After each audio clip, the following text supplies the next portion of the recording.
Good evening everyone. Audio video clear है आप लोगों तक?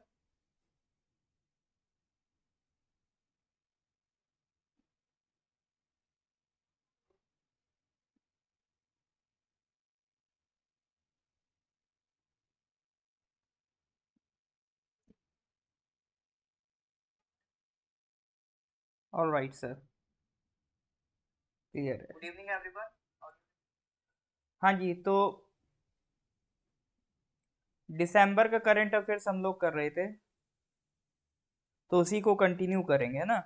अब थोड़े क्वेश्चंस और बने बचे हैं दिसंबर का, जल्दी अपना दिसंबर का भी करंट अफेयर्स क्लियर हो जाएगा। All right, loud and clear आज 380 चलिए, बहुत बढ़िया। तो आगे के क्वेश्चंस करें, एक बार पिछली रिवाइज कर लेते हैं जो हम लोगों ने अभी तक दिसंबर में क्वेश्चंस देखे हैं। जैसे इसका आंसर बताइए, question number 19। Recently longest double decker viaduct with highway flyover and metro rail supported on single column achieved the Guinness Book of World Record. It is in which of the following cities? अभी कुछ इस तरह का arrangement था, आपने देखा होगा। इधर आपका फ्लाईओवर, नीचे रोड, ऊपर मेट्रो। ठीक है, तो ये मुंबई में नहीं है सर। ठीक है, मुंबई में नहीं है, महाराष्ट्र में तो है। हाँ, तो करेक्ट आंसर क्या है? नागपुर। तो नीचे ये रोड गया है, ये फ्लाईओवर है, ठीक है, ये रोड है। और इसके ऊपर भी देखो उन्होंने क्या बना दिया, मेट्रो ब्रिज। तो डबल डेकर सिस्टम हो गया ये। तो ऐसे डबल डेकर सिस्टम और भी जगह हैं, बट लेंथ वाइज देखें तो इतना लंबा कहीं भी नहीं है। तो डबल डेकर वायाडक्ट ये 3.14 किलोमीटर लंबा है। ठीक है, इसीलिए इसने Guinness book of world record में अपना नाम बनाया। Question number 53. Recently, which of the following organizations has established an international climate club? ये क्वेश्चंस हमने डिस्कस किए थे।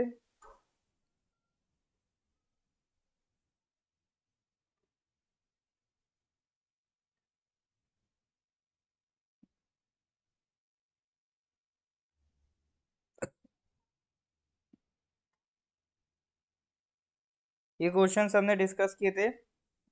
Recently, which of the following organizations has established an international climate club?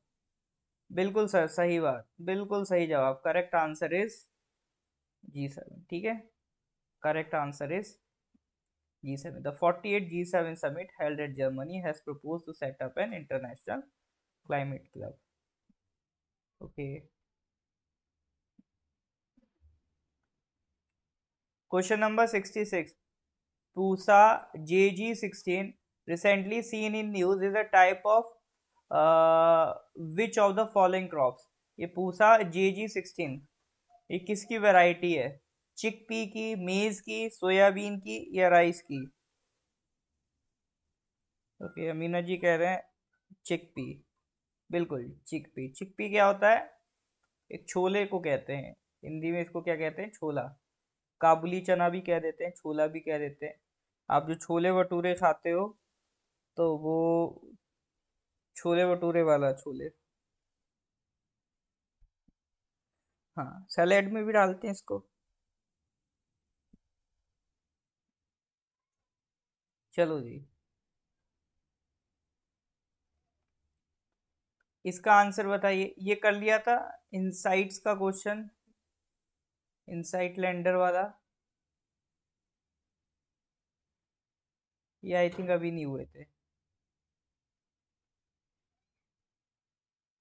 हाँ, question number 77 यहाँ तक हो गया था। Which of the following companies has launched the roots? Roots किसने लॉन्च किया? HDFC securities. ठीक है, तो क्वेश्चन नंबर 71 तक की सर कहानी हो गई थी। हाँ, तो इसके आगे की कहानी आज हम स्टार्ट करेंगे। क्वेश्चन नंबर 72 से स्टार्ट करेंगे और पहला सवाल ये रहा आपकी स्क्रीन पर। Sela pass tunnel recently seen in news is being built by Border Roads Organisation in which of the following states? Sir ये तो खाता खोलने वाला क्वेश्चन है। जिसको डर रहता है ना कि आज तो सर खाता ही नहीं खुला, सारे सवाल गलत हो गए, तो ये तो खाता खोलने वाला क्वेश्चन है। अब इसमें भी गलत हो जाए तो फिर चुल्लू भर पानी का अरेंजमेंट करिएगा और उससे मुंह धो के बैठिएगा। हाँ तो तुक्का अरुणाचल। ओ माय गॉड, सबके तुक्के सही लग रहे हैं। हाँ ये तो खाता खुलने वाला सवाल था, और खाता मुझे लगता है तो सभी का खुल गया होगा। Correct answer is Arunachal Pradesh. देखो कुछ पास माउंटेन पासेस अपने अरुणाचल में है। बमला, बॉमडीला, सेला पास, बमला, बॉमडीला, सेला पास, ये सारे पासेस सर कहाँ पर है? अरुणाचल प्रदेश में है। ठीक है, तो जो सेला पास है तवांग में है, तो वहां पर उस पे पास पे एक टनल बन रही है। ठीक है, उसे क्या कह रहे हैं? सेला मेन टनल। तो ये आपका बालीपारा चरिद्वार से होते हुए तवांग को ये रोड कनेक्ट करेगा। तो बेसिकली इसका टारगेट ये है कि गुवाहाटी को तवांग से कनेक्ट करने का इसका टारगेट है। तो ये अरुणाचल के भी और भी शहरों को फायदा पहुंचाएगा जब ये कंप्लीट हो जाएगा। ठीक है, तो 2019 में ये सेला टनल पे काम शुरू हो गया था। एक बार ये सेला टनल बन गया तो ये समझो आप कि तवांग जाने का जो 12 घंटे का रास्ता है वो काफी हद तक कम हो जाएगा। ठीक है, चलो जी, तो ये ध्यान रखना। Question number 73, who amongst the following has won the Mrs world 2022 title? Mrs world 2022 title किसने जीता है? सिनी शेट्टी, रूबल शेखावत, सिनाटा चौहान, सरगम कौशल। बताइए sir. Who amongst the following has won the Mrs. World 2022 title? सिनी शेट्टी, रूबल शेखावत, शिनाता चौहान, सरगम कौशल।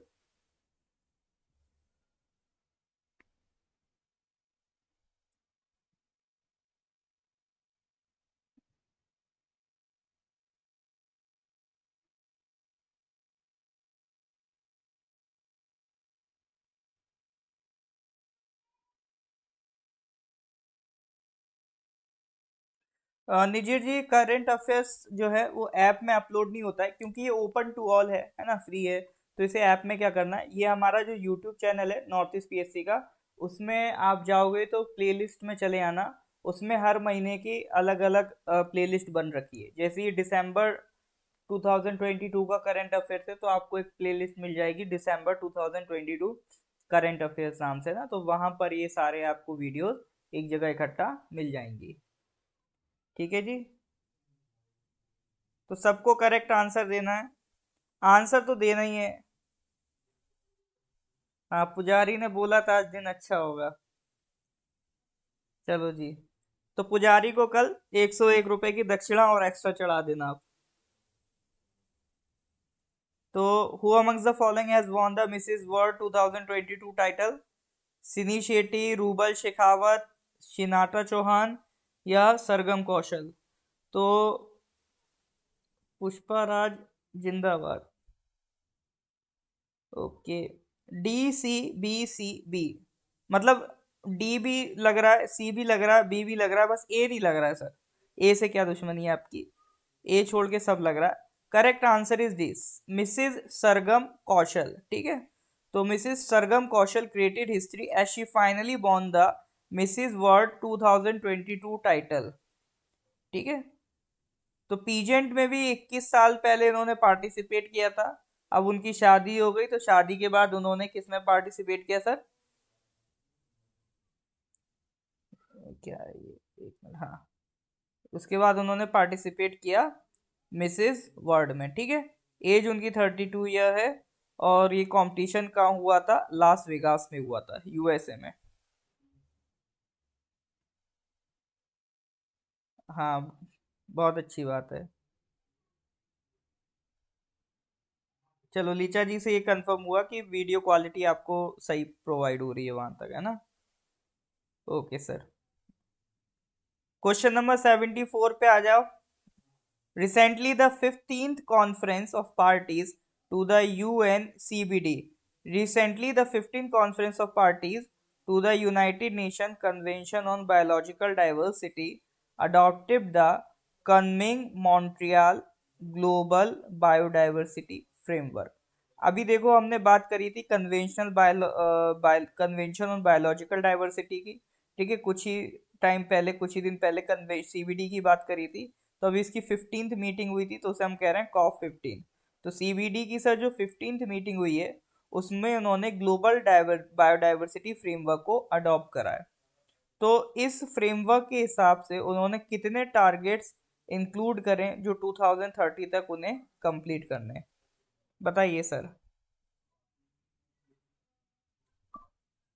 कितने टारगेट्स उन्हें अचीव करने बाई 2030? 23, 4, 16, 17, बताइए सर। आ जाओ जनाब, हो गया क्वेश्चन नंबर 73, 74 में आ जाओ।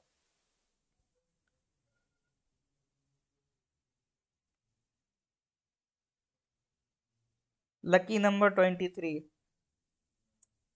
मास्टर जी, मार्शल जी 101 नहीं हो, उसको 151 चढ़ाना प्रसाद आप। आपने ये जो भी लिखा है क्या है, पहले 9 PM।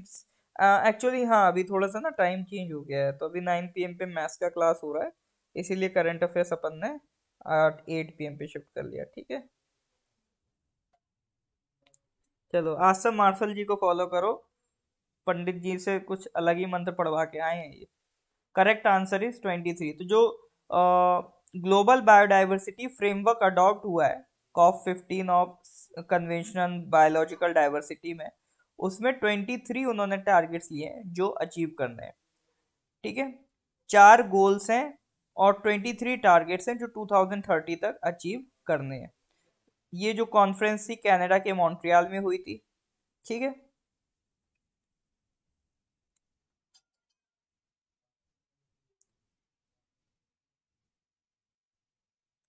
तो इसमें आपका है क्या, ये आपके 23 टारगेट्स हैं।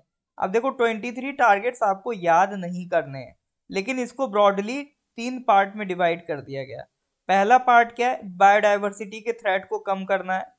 दूसरा, जो ह्यूमन रिक्वायरमेंट्स है उन्हें सस्टेनेबल यूज से पूरा करना है। जैसे फॉर एग्जाम्पल स्ट्रॉ, हम लोग पहले प्लास्टिक स्ट्रॉ यूज करते थे, अब लेकिन हमने क्या करा, हमारी देखो क्या है, रिक्वायरमेंट है स्ट्रॉ, लेकिन हमें सस्टेनेबल यूज करना है, तो प्लास्टिक की जगह अब हम लोग पेपर स्ट्रॉ का यूज कर रहे हैं, ठीक है।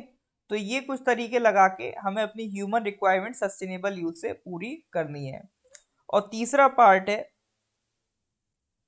हमें उन टूल्स और तरीकों पे काम करना पड़ेगा जिससे ये जो टारगेट है उन्हें इम्प्लीमेंट किया जा सके और मेन स्ट्रीम में लाया जा सके, ठीक है। तो ये टारगेट्स ऑफ ब्रॉडली 3 कैटेगरीज में आप डिवाइड कर सकते हो। तो ये एक बार आपको जब पीडीएफ मिल जाएगा तो इसको आराम से मजे से एक बार आप इसे पढ़ लीजिएगा, ठीक है। चलो जी, तो नेक्स्ट क्वेश्चन पे आते हैं, question number 75। Recently the 25th Eastern Zonal Council meeting was held in which of the following cities? Kolkata, Patna, Ranchi, Bhubaneswar.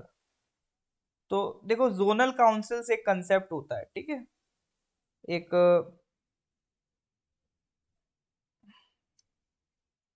हाँ, जोनल काउंसिल का कंसेप्ट है। तो ये जोनल काउंसिल में अभी इनकी ईस्टर्न जोनल काउंसिल जो है उसकी 25th मीटिंग थी, तो वो किस सिटी में हुई है ये पूछ रहा है। अरे देरू जी, इसीलिए तो करा रहा हूँ, मैं इसलिए नहीं करा रहा हूँ ताकि आपको भटका सकूं।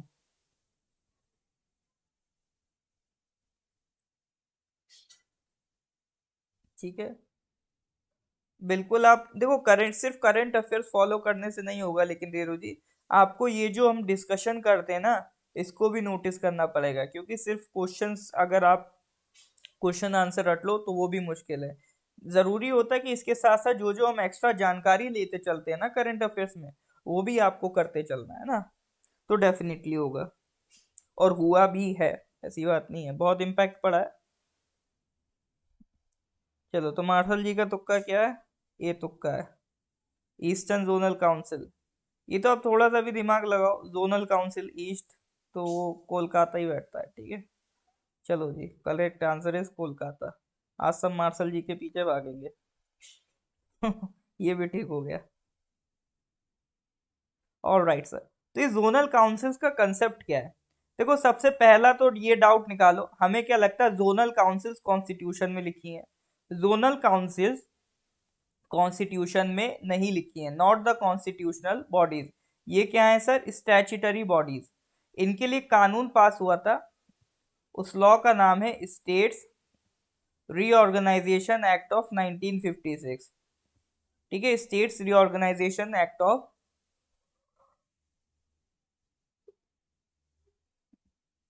States reorganisation act of 1956। उससे आपका क्या क्रिएट होता है सर? उससे आपका क्रिएट होता है जोनल काउंसिल्स, ठीक है। और इंडिया को हम लोगों ने कितने काउंसिल्स में डिवाइड कर रखा था? पहले 1 2 3 4 5 5 काउंसिल्स थी। फिर बाद में एक अलग से एक्ट पास हुआ, north east council act of 1971, ठीक है। करीब आपका 15 साल बाद, तो 15 साल बाद एक और कानून पास होता है और हमें एक और जोनल काउंसिल देखने को मिलती है, नॉर्थ ईस्टर्न जोनल काउंसिल। तो इस टाइम कितनी जोनल काउंसिल्स है सर? 6 जोनल काउंसिल्स है। ये जोनल काउंसिल्स बनाने का मतलब क्या है? ये बनाने का पर्पज ये है कि देखो, ये आसपास के स्टेट्स है, तो इनकी कुछ एक जैसी कुछ समस्याएं होगी तो उनको एक साथ निपटा लो, इनकी कुछ एक जैसी समस्याएं होंगी इनको एक साथ निपटा लो। तो कई सारे स्टेट्स को ब्रॉडली लेवल पे अगर हमें उनकी प्रॉब्लम्स निपटानी है तो इस तरह से हमने उसे डिवाइड कर रखा है, ठीक है। आपकी जो नॉर्थ ईस्टर्न जोनल काउंसिल है, उसका हेडक्वार्टर कहाँ है? उसका हेडक्वार्टर है सर शिलोंग, ठीक है। यहाँ जो नॉर्थ ईस्टर्न जोनल काउंसिल का हेडक्वार्टर शिलोंग है। और ये ईस्टर्न जोनल काउंसिल, इसकी मीटिंग हुई थी, इसका सर हेडक्वार्टर कहाँ है? इसका कोलकाता है। जो आंसर था ना आपका, इसका कोलकाता है। सेंट्रल जोनल काउंसिल, इसमें यूपी वगैरह भी आता है, ठीक है। यूपी, इसका हेडक्वार्टर इलाहाबाद है, ठीक है। ये वेस्टर्न जोनल काउंसिल, इसका मुंबई है। तो इस तरह से इन सब के हेडक्वार्टर्स भी बटे हुए। अब जोनल काउंसिल में सर होता कौन कौन है?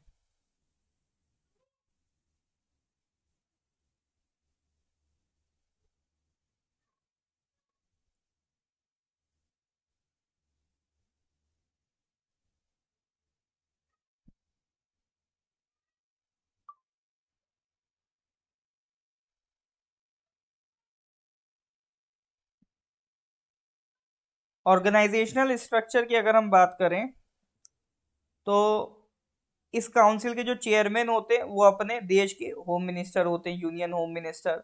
और जो वाइस चेयरमैन की पोस्ट है, तो जो जोनल काउंसिल के स्टेट्स होते हैं उनके सीएम होते हैं वाइस चेयरमैन।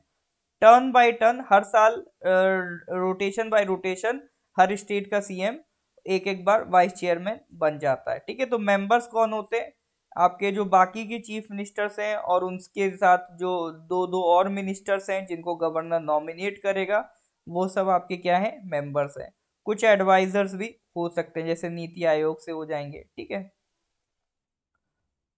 तो these are your zonal councils. तो इसमें सबसे मेन चीज क्या ध्यान रखनी है sir? Zonal council are statutory bodies, ठीक है। सबसे बड़ी गलती ये होती है, हमें क्या लगता है zonal councils are constitutional bodies. These are not constitutional bodies, zonal councils are statutory bodies. तो ये सब समझ में आ रहा है कि नहीं आ रहा है? यस और नो? हाँ जी सर, अगर क्लियर है तो please give me thumbs up. हाँ जी सर, बताइए। आ रहा है समझ में?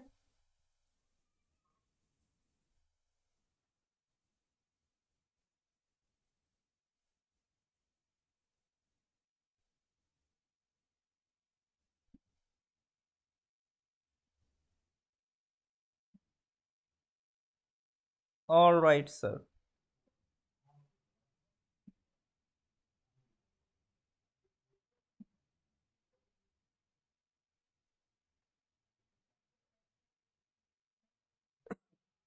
ठीक है सर, आगे बढ़ते हैं अगले क्वेश्चन की तरफ।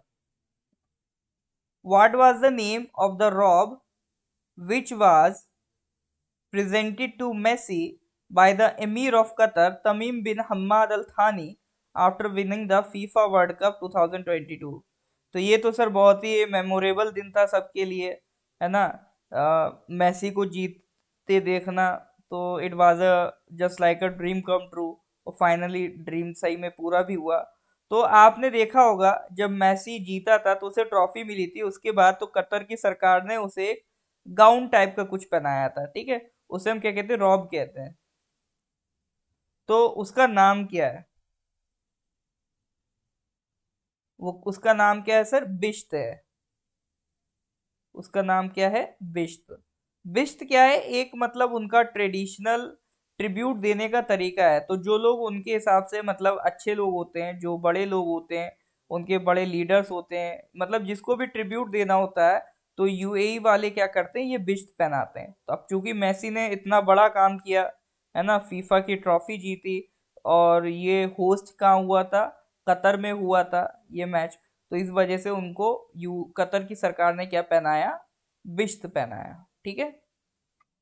The robe is usually worn by royalty and religious leaders, hence Messi, arguably the greatest footballer of the current era, finally lifting the elusive World Cup trophy, felt as one. हाँ, हाँ, ये देखो, best current affair question हो गया। तो मैसी के आने से क्वेश्चंस की क्वालिटी भी चेंज हो जाती है, ठीक है। आज लेकिन बढ़िया जा रहा होगा आप लोगों का टाइम। आज क्वेश्चन थोड़े से आसान आसान है, ठीक है सर। ऑल राइट, तो आगे बढ़ते हैं सर क्वेश्चन नंबर 77 पे।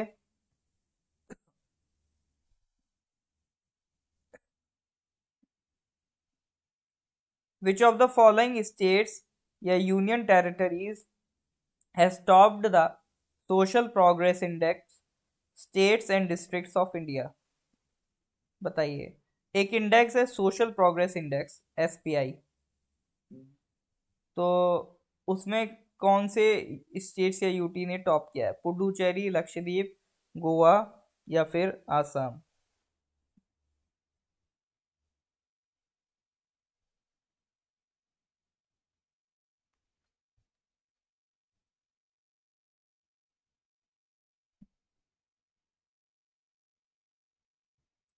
सोशल प्रोग्रेस इंडेक्स, इसमें किसने टॉप किया है?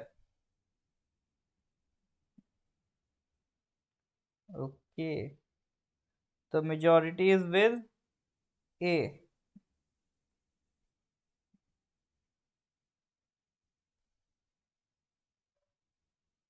ओके, कुछ लोग बी भी कह रहे हैं, और तोको जी मेरे ख्याल से अकेले हैं जो सी कह रहे हैं। तो सोशल प्रोग्रेस के नाम पे किसने टॉप किया है? इट इज पुडुचेरी, ठीक है। किसने टॉप किया है? पुडुचेरी। इसको कौन रिलीज करता है? ये जो सोशल प्रोग्रेस इंडेक्स है, इसको कौन रिलीज करता है? जो प्राइम मिनिस्टर की इकोनॉमिक एडवाइजरी काउंसिल है ना, economic advisory council to the prime minister, ये इसको रिलीज करता है, ठीक है। तो इसको कंपाइल कौन करता है? Institute for competitiveness and social progress imperative. ये चलो ठीक बात, ये ठीक है। ग्लोबल लेवल पे भी इसी तरह की सोशल प्रोग्रेस इंडेक्स या सोशल प्रोग्रेस इम्पेरेटिव निकाली जाती है। तो उसी एवज पे जैसे ग्लोबल लेवल पे निकलती है, तो ग्लोबल लेवल पे हमारी रैंक कितनी है? 110 आउट ऑफ 169, ये हमारी रैंक है। तो उसी बेसिस पे हमने क्या करा, अपने डिफरेंट डिफरेंट स्टेट्स और डिस्ट्रिक्ट्स में ये इंडेक्स निकालना शुरू कर दिया, and we found that who top the index? Puducherry. तो सोशल प्रोग्रेस इंडेक्स के हिसाब से हाईएस्ट स्कोर पुडुचेरी का था, और लोएस्ट किसका था? झारखंड और बिहार का था। अब इसको ना, इस इंडेक्स को चार कैटेगरीज में डिवाइड करते हैं। क्या क्या नापते हैं इसमें? हम चार चीजें मेजर करते हैं। क्या, सॉरी, तीन चीजें मेजर करते हैं। एक, बेसिक ह्यूमन नीड्स किस स्टेट में कितनी पूरी हो रही है। दूसरा, जो वेलबींग का फाउंडेशंस है वो कितनी अच्छी है किस स्टेट में, मतलब रहने लायक कौन कौन से स्टेट्स हैं। नेक्स्ट, आपका कौन सा स्टेट कितनी अपॉर्चुनिटी प्रोवाइड कर रहा है। तो देखो, बेसिक ह्यूमन नीड्स आपकी कहाँ पूरी होती हैं? तो बेसिक ह्यूमन नीड्स के मामले में कौन से स्टेट्स आ गए? गोवा है, पुडुचेरी है, लक्षद्वीप है, और चंडीगढ़ है। ये टॉप 4 स्टेट्स हैं जहां पर बेस्ट परफॉर्मेंस देखी गई है वाटर की, सैनिटेशन की और शेल्टर की। यहाँ मतलब बेसिक ह्यूमन नीड्स ज़्यादा अच्छी हैं। और फाउंडेशंस ऑफ वेलबींग आपको कहाँ अच्छी मिलेगी? मिजोरम है, हिमाचल है, लद्दाख है और गोवा है। अपॉर्चुनिटी में देखोगे तो भैया तमिलनाडु इस टाइम सबसे तेजी से जो इंडस्ट्रियलाइज हो रहा है state, that is of Tamil Nadu. तो अपॉर्चुनिटी के मामले में सबसे आगे कौन है? तमिलनाडु। और बेस्ट परफॉर्मिंग डिस्ट्रिक्ट्स की अगर हम बात करें तो उसमें मिजोरम की आइजॉल है, हिमाचल की सोलन है और शिमला है। तो ये best top 3 best performing districts हैं। ठीक है, अरे हो जाता है गलत, कोई दिक्कत नहीं, सही गलत चलता रहता है ना। पंडित जी के 50 रुपए काट लेना आप। चलो जी नेक्स्ट क्वेश्चन पे आ जाओ, question number 78। Mazagon Dock Shipbuilders announced the delivery of the fifth Scorpion class submarine Vagir to the Indian Navy। देखो 6 स्कॉर्पिन क्लास सबमरीन हमें मिलने वाली हैं। एक सालों पुराना हमारा एक प्रोजेक्ट है जिसके तहत हमें 6 स्कॉर्पिन क्लास सबमरीन बन के मिलेंगी, जिसमें से 4 ऑलरेडी आ चुकी हैं और 5वीं की बात चल रही है। ठीक है, तो 5वीं डिलीवर होने वाली है। तो ये सारी जो स्कॉर्पिन क्लास सबमरीन बन रही है तो किस प्रोजेक्ट के तहत बन रही है? 15A, 15B, 17A या फिर 17B? देखो अंग्रेज इसको स्कॉर्पिन क्लास कहते हैं, फ्रेंच फ्रेंच वगैरह। हम इसको कहते हैं कलवरी क्लास। ठीक है, हम क्या कहते हैं इसे सर? कलवरी क्लास। तो 6 स्कॉर्पिन क्लास सबमरीन डिलीवर होनी है, 4 हो चुकी है, 5वीं की बात चल रही है जिसका नाम है वगीर, और छठी भी होनी है। तो ये किस प्रोजेक्ट के तहत चल रही है?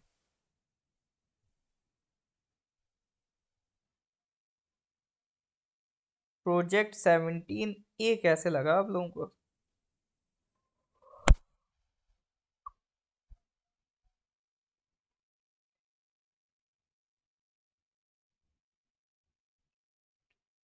तो लीचा तेती या हिकोपेन, आप लोगों को ऐसा क्यों लगा कि इसका आंसर 75 है, जबकि आप लोगों के अलावा बाकी सब आंसर क्या दे रहे हैं? बाकी सब आंसर दे रहे हैं सर 15B। चलो करेक्ट आंसर की बात करते हैं। बिल्कुल sir, correct answer is project 75। मुबारक हो। तो दो ही लोगों का सही था। तो प्रोजेक्ट 75 क्या है? इसमें छह छह स्कॉर्पिन क्लास सबमरीन बना के दी जाएंगी। पहली सबमरीन का नाम था आईएनएस कलवरी, दूसरी का आईएनएस खंदेरी, तीसरी का आईएनएस करांज और चौथी का आईएनएस वेला, पांचवी ये जो अभी अभी बन के आ रही है वगीर, और सबसे आखिरी है आईएनएस वगरी वक्शीर। तो ये 6 स्कॉर्पिन क्लास सबमरीन है। ठीक है, स्कॉर्पिन क्लास सबमरीन क्या होती है? ये diesel electric impulsion impulsion submarines होती हैं। ठीक है, फ्रेंच कंपनी की मदद से हम इसको डेवलप कर रहे हैं। जो हमारा वेस्टर्न नेवल कमांड का जो शिप पोर्ट है, Mazagon Dockyard Limited, dock ship builders limited, तो वहां पर हम इसको डेवलप कर रहे हैं। एमडीएल में ये डेवलप हो रहा है। ठीक है, तो बिल्कुल आप देख सकते हो, जरूरी नहीं है कि बहुमत हमेशा से सही हो। ठीक है, तो बहुमत से भी गलतियां हो जाती हैं। Question number 79। According to the recently released data by the following National Statistical Office, which of the following states has the highest average monthly income per agricultural household? पर एग्रीकल्चरल हाउसहोल्ड मंथली इनकम किस state की सबसे ज्यादा है?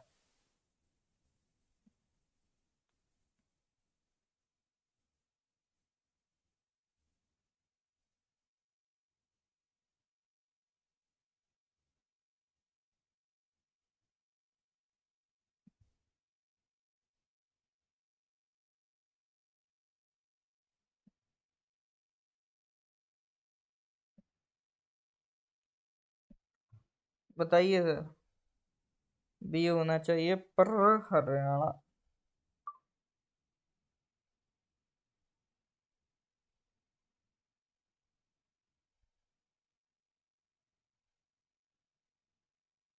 तो सब कौन सा स्टेट है वैसे? वो देता हूं मैं हिंट। नॉर्थ ईस्टर्न स्टेट है। हाईएस्ट एवरेज मंथली इनकम पर हाउस होल्ड में वो स्टेट कौन सा है सर? नॉर्थ ईस्टर्न स्टेट है। नॉर्थ ईस्टर्न है तो पंजाब नहीं है, हरियाणा नहीं है, तो या तो सर मेघालय है या अरुणाचल है। अब बताओ क्या लगता है, मेघालय होगा या अरुणाचल होगा? तो एनएसओ के हिसाब से, नेशनल स्टैटिस्टिकल ऑफिस के हिसाब से हाईएस्ट इनकम पर एग्रीकल्चरल हाउस होल्ड अरुणाचल में नहीं है sir, it is in Meghalaya. ठीक है, करेक्ट आंसर क्या है सर आपका? मेघालय। ठीक है, अब ये नेशनल स्टैटिस्टिकल ऑफिस कब बना? ये देखो ministry of statistics and programme implementation के अंडर आता है। Ministry of statistics and programme implementation के अंदर अंडर एक ऑफिस आता है, नेशनल स्टैटिस्टिक्स ऑफिस। ये पहले से एग्जिस्ट नहीं करता था। 2019 में NSSO, national sample survey office, और सेंट्रल स्टैटिस्टिक्स ऑफिस, इन दोनों को मर्ज कर दिया, और मर्ज करने के बाद हमने एक ऑफिस बना दिया NSO। ठीक है, पहले NSSO अलग था, CSO अलग था, फिर इन दोनों को मर्ज करके हमने क्या बना दिया? NSO 2019 से, जिसका काम क्या है? स्टैटिस्टिक्स निकाल के रखना। ठीक है, अरुणाचल धोखा नहीं दिया आपको। आपको अब मेहनत करनी है ताकि अगली बार जब हम करंट अफेयर्स पढ़ें तो ये नाम किसका होना चाहिए? यहाँ पर अरुणाचल का होना चाहिए। ठीक है, तो पुजारी का पावर सब खत्म नहीं हो गई, ये सब लोग मिलके ना नजर मार दी आपकी पावर पे, मार्शल जी सब नजर मार दी कि बताओ आज तो मार्शल के सारे आंसर सही हो रहे हैं। Which of the following vehicles is related to the Samudrayaan mission? देखो समुद्रयान मिशन पे मैंने एक वीडियो भी बना के डाली थी, इसका PDF भी दिया था, है ना। समुद्रयान मिशन को हम लोग कुछ टाइम पहले, काफी महीने हो गए, बहुत अच्छे से पढ़े थे। इसमें हम कर क्या रहे हैं?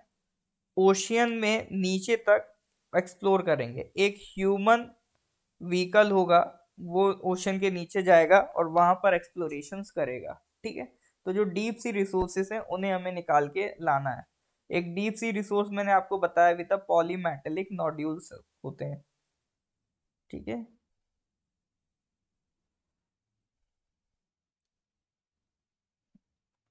तो शिप का नाम बताइए। शार्क? अरे भारत का शिप है यार, तो शार्क कैसे लगा रहे हो? शार्क तो नहीं लगाओ।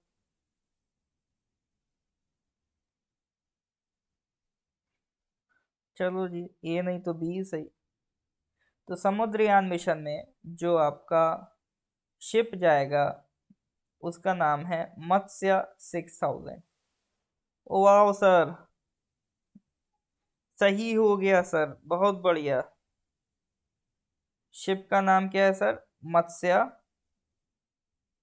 6000। ठीक है, तो इस समुद्रयान मिशन क्या है? इसमें एक इंसान इस व्हीकल में बैठ के ओशन के नीचे तक जाएगा, डेप्थ तक, और वहां पे जो एक्सप्लोरेशंस हैं वो करके आएगा। जैसे बहुत सारा आपका मिनरल्स हैं ओशन के नीचे, तो उन ओशियन मिनरल्स को निकाल लाएगा। और भी रिसर्च के रिगार्डिंग भी हमें जानकारी ला के दी गई है। ठीक है,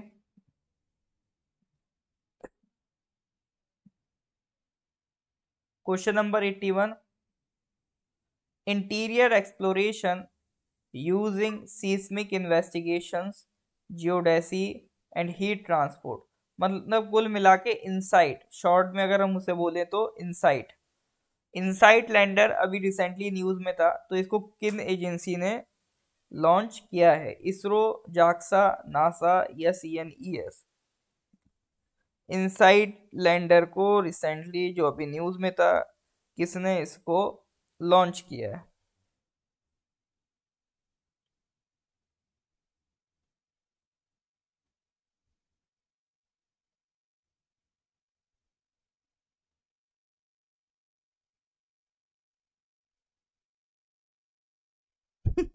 असली में खत्म हो गया पावर है। चलो, इनसाइट लैंडर अभी जो न्यूज में था, बताइए सर।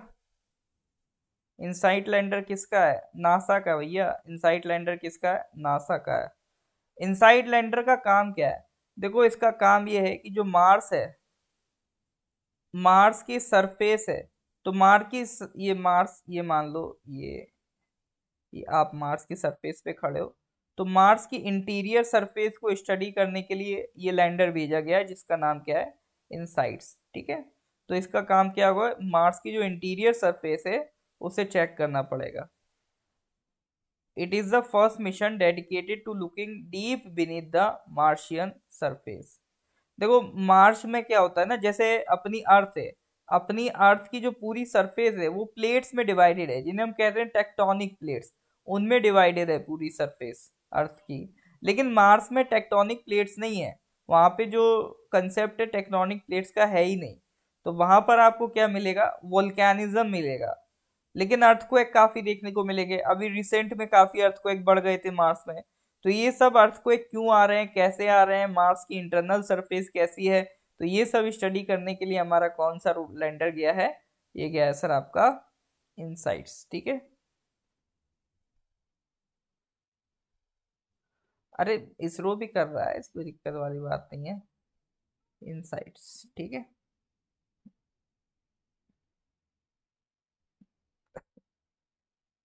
चलो जी नेक्स्ट क्वेश्चन पे आते हैं, question number 82। What is the name of the first indigenously built anti-submarine warfare shallow watercraft which was recently launched by the Indian Navy? एक वाटरक्राफ्ट है anti submarine warfare shallow watercraft, उसका भी नाम क्या रखा है? अभी रिसेंटली इंडियन नेवी ने उसे लॉन्च किया है, पूछ रहे हैं सर नाम क्या है।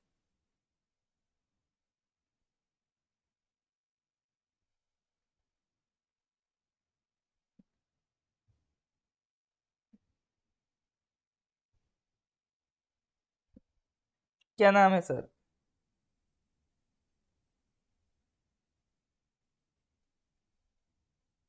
ए, माहे नाम है, रंग दे तू माहे गेरुआ वाला माहे। डी तुक्का लगाएंगे।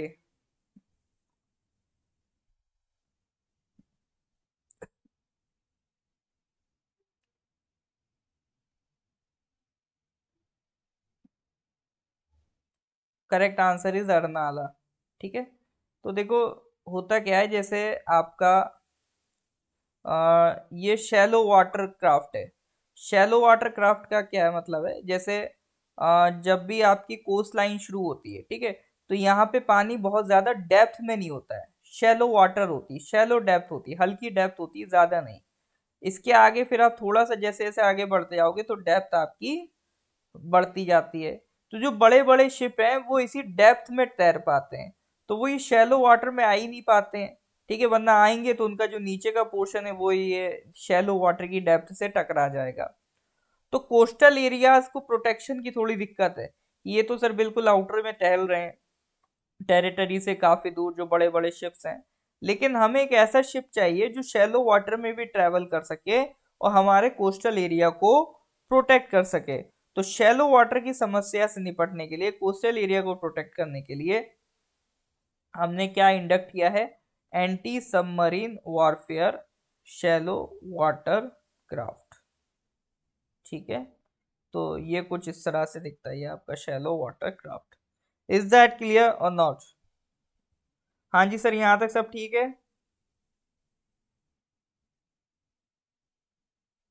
हाँ जी सर, अगर क्लियर है तो please give me thumbs up.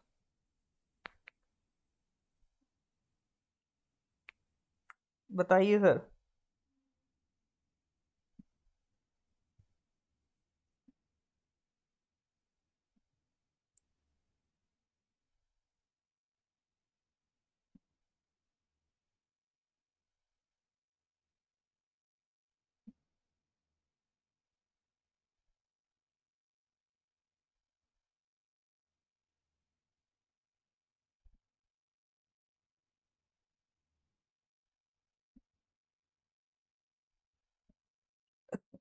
चलो जी आगे बढ़ते हैं।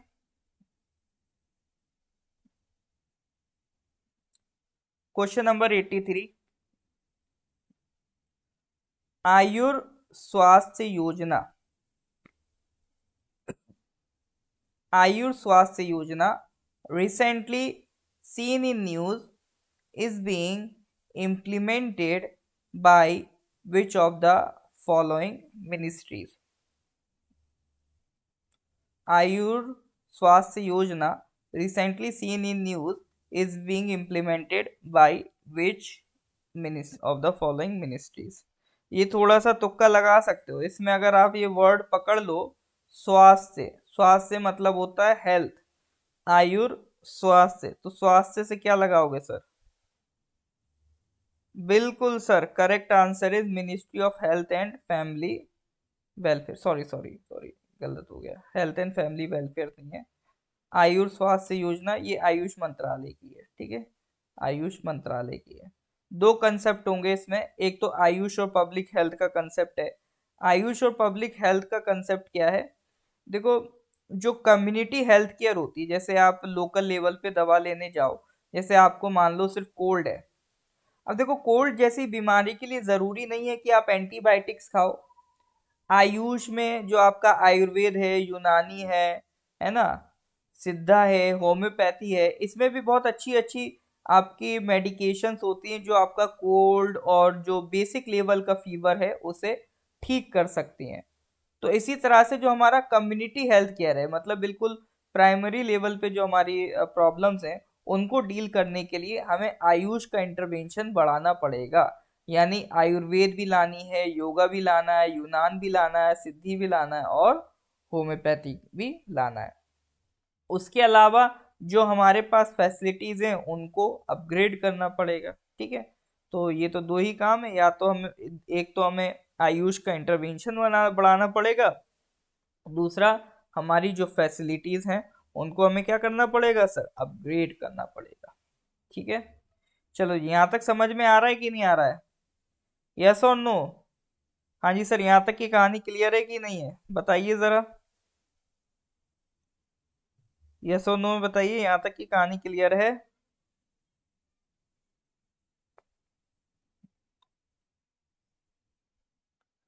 ऑल राइट, चलिए जी, तो आज यहीं तक रखते हैं, फिर इसके आगे की कहानी अगली क्लास में डिस्कस करेंगे, ठीक है। लेक्चर अच्छा लगा हो तो please do like and share with your colleagues. मिलते हैं सर फिर नेक्स्ट क्लास में। Till then, goodbye and have a nice day.